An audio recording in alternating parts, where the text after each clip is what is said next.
Hey y'all, it's CherokeeStarfish, And SpecificPixel. and we are back this week with the finale of Zork Nemesis. Time to wrap all this up and get out of here.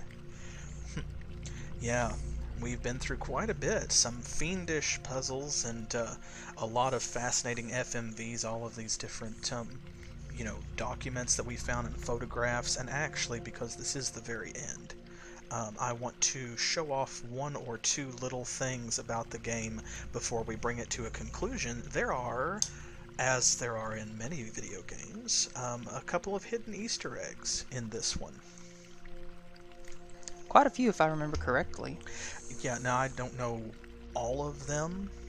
The easiest one, now you remember back in the monastery, that we saw that note about the monk who had been drawn and quartered, I think, or something like that, because he uttered the forbidden words, "Hello, sailor," in his sleep, right? Mm-hmm. So, for whatever reason, and I'm not up on my Zork lore, so I don't know like where it became a meme in the game, but the previous Zork games had text inputs, and if you typed "Hello, sailor," you would receive the response, "Nothing happens."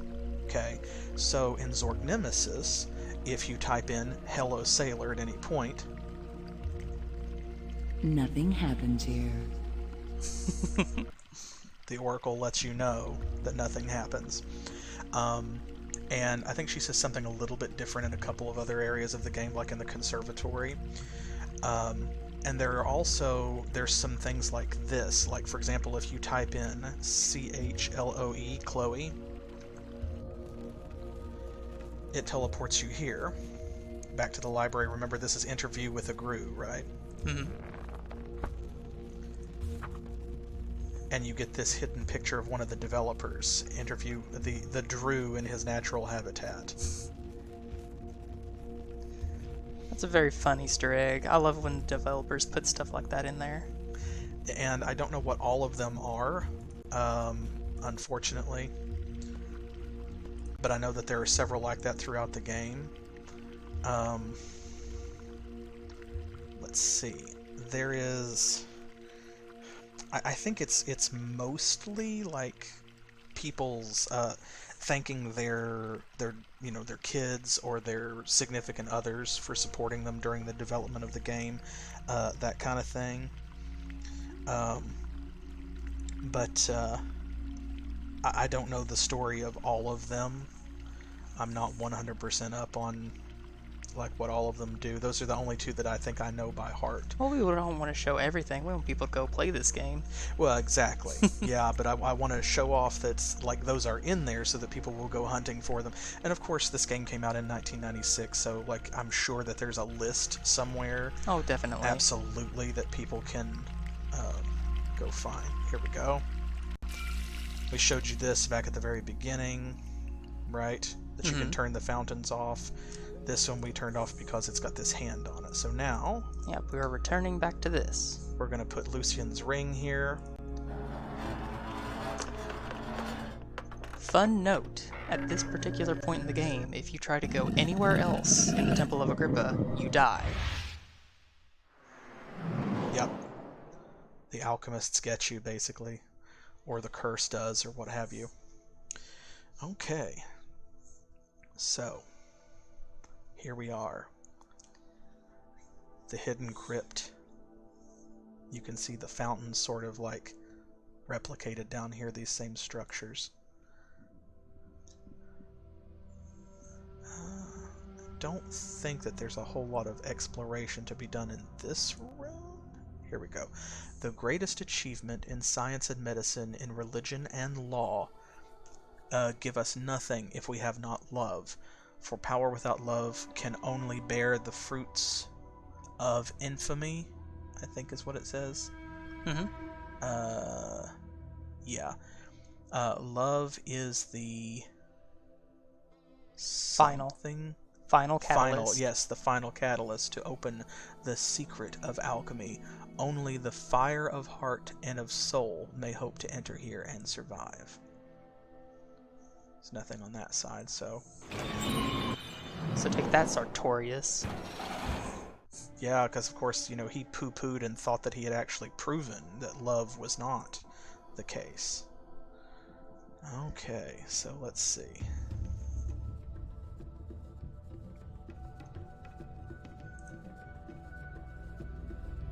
So, going at one side or the other. That's Alexandria's body right there, prepared for the ritual. Remember at the very beginning we opened up what was supposed to be her sarcophagus, and all that was in there was her violin. Yep. This is where she's been the whole time. Okay, so let's see. This is a dragon, an elephant. It's like a werewolf or something, maybe, or a demon. Jackal man. And a snake. Okay.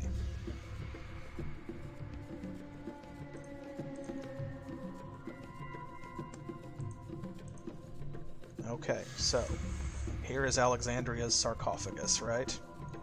Note, of course, that the ring lights up, so obviously we can do something here.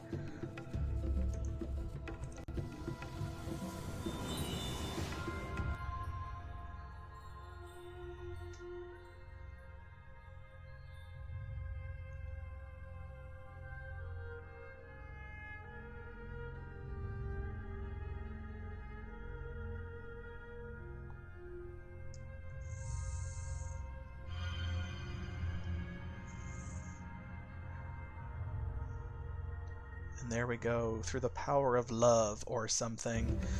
She had just enough strength to provide us with her ring as well. A silver Set his duplicate. there. Yep, and using Lucian's, we can pick hers up, so now we have the pair. Okay, so now, of course, just like we have done with the other elements, and just like we have done with all of the metals... We have to do a little bit of alchemy ourselves. Exactly, and this is new.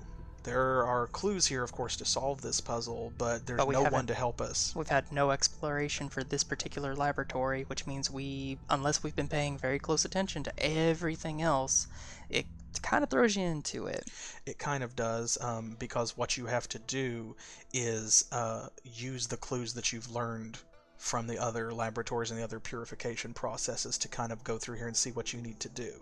Now, our biggest clue is, as we came through here, we saw the symbol of the Quintessence, which is the Mobius loop. And we've seen that a few times throughout the game. So, first things first. So what we have are 2 rings. And we know that we have been doing a lot of purifying metals, right? The elements were already kind of done for us. We just had to locate them more than anything else. So... these, we're basically purifying these metals as well. So we have the base metals. We can see right here, this symbol, right, is the symbol for for fire. And then I believe this is the symbol for water. Each of these statues has one of those. This is going to be... air, I believe. I think air, or this might be water. Of course, they've gotten the symbols all mixed up in this game. Right. And I've said before. Yeah, so I think this one is water, as hinted Oh, okay. here by this. And then fire for the dragon. Yes, that's right. And then, this one, I think, is earth. Which means that the elephant is air. So we have to use the 4 elements to purify this. So first things first, we're going to pop these in right here. And... we are going to touch the symbol of fire. Makes sense, right? The dragon is fire. So there we go. We're going to take this bowl of molten metal. Okay, so of course, what do we need to do next? Now we've got to cool it off. Right. There's a word for that, but I forget what it is. Yeah, because all I can think of is sublimation, which I know is not correct. So we're going to use air to purify the molten metal and cool it down a little bit. You can see that it's starting to change shape. Now, you might think that we're just supposed to go all the way around, but of course, we have the cooled metal already. What is the water going to do, right? So no. Right here is your next clue. See there? We have to stamp it. Yep, and we have this blob that goes right there, so we need to press it into a mold. And see how the snake pops up to respond to that. So it's jumping up so that it can coil back down. There we go. And almost done. Mm-hmm. And now, because what is the last step in the purification of a lot of these metals is we have to subject it to some sort of a chemical bath, right? Mm-hmm. So we're going to use the power of water to basically give it like an acid bath. And finish the purification.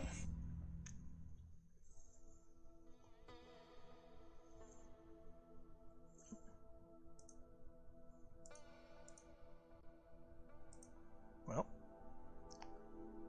Nope, there you go.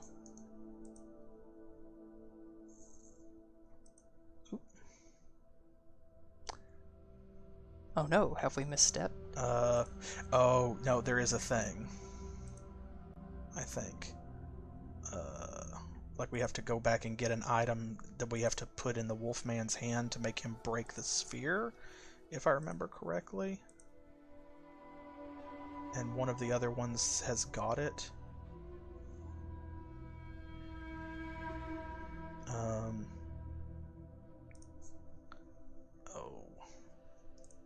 Oh, here we go. We've got one of those vertical arrows. So it's like on the ground or something somewhere. Is it up? Oh, there we go. Oh, right. I forgot about that part. Because it's silly. Yeah. Why Yeah, does there's that happen? Yeah, well, because this gives you an indication that you do need to look up or look down, but it doesn't allow you to click and like move vertically, move the view. So it's a little bit confusing. Yeah, just for some reason there's this big spiky mace. Yeah, this is one of those, like, I think the shape of it is supposed to represent the eclipse, like the sun and stuff like that. But why it's hidden up there and why a sudden earthquake. Oh, there we go. Okay, so you can look up at different areas, and that's supposed to indicate that you need to do that, like, all the way around. And then this is just hidden on one side. So, but yeah, that is, it's not quite moon logic, but it is... More roundabout than I would like. Right, that's one of the worst telegraphed clues in the game, I guess. Okay, anyway, here. Smash! There. Thank you. Okay. Now we can fly, apparently. Here we go. Okay. Oh, we're stuck in the rafters. Yeah, because see, look. You can see where we are now. We are up above the nave of the temple, or whatever you want to call it. And let's see. Is it... Is that too far? Okay. Yeah, we have to step out somewhere. I know we had arrows here, but I wasn't sure if we're just supposed to jump. I think we have to jump out this way. Oh, and we're going to use this on her body and disrupt their ritual. And that is timed. Yep. Basically what... Poof! The temple starts to collapse.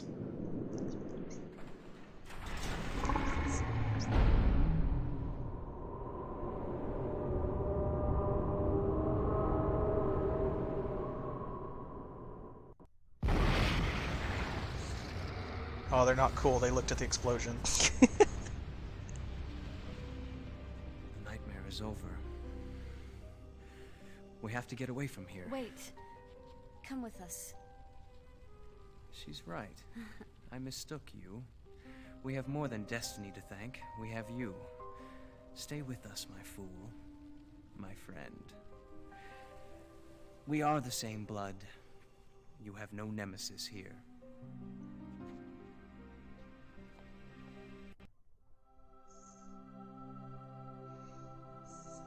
Alright, and the Temple of Agrippa is destroyed, the alchemists are slain, Alexandria and Lucian are back to life. Happy ending for everybody. Yep, and you can hear that's the music from Sophia's laboratory as well, where the crystals were at. Because those are the Harmony of the Spheres notes, supposedly. And now this gate, which was previously locked behind us, is open. And here we can head out into the world.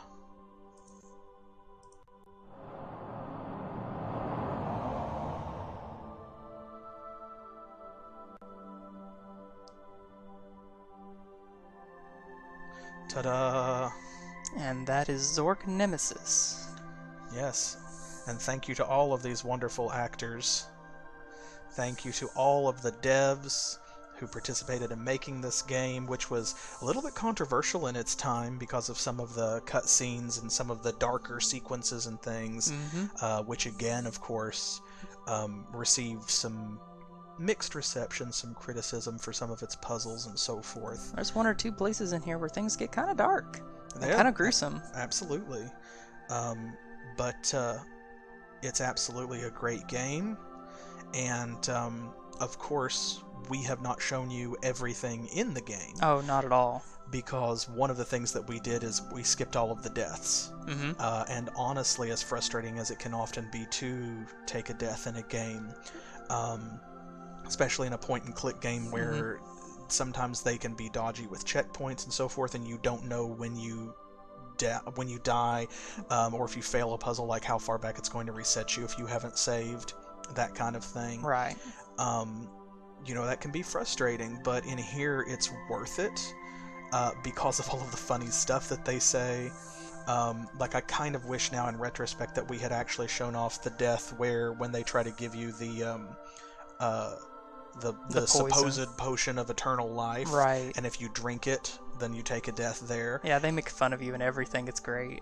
Absolutely, but I also want to leave something. I don't want to show every little nook and cranny.